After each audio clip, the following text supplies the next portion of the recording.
നല്ല അടിപൊളി ടേസ്റ്റുള്ള ഉപ്പേരി തോരൻ്റെ കറി എങ്ങനെ വെക്കുന്നതെന്ന് നോക്കാം. നന്നായിട്ട് ഉള്ളി ഒന്ന് വഴറ്റിയെടുക്കുക. ഉള്ളി നന്നായിട്ട് വഴറ്റിയെടുക്കുക. അതിലേക്ക് 2 പച്ചമുളകും ചേർത്തിട്ട് നന്നായിട്ട് ഇളക്കി കൊടുക്കുക.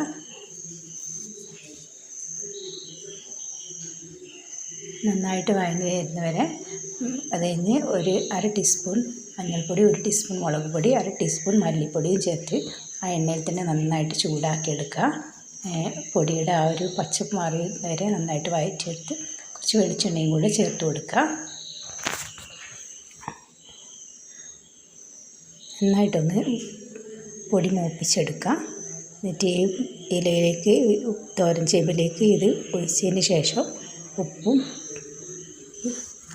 പാകത്തിന് വെള്ളവും ചേർത്തിട്ട് നന്നായിട്ട് ഇളക്കി യോജിപ്പിച്ച് മൂടി വയ്ക്കുക.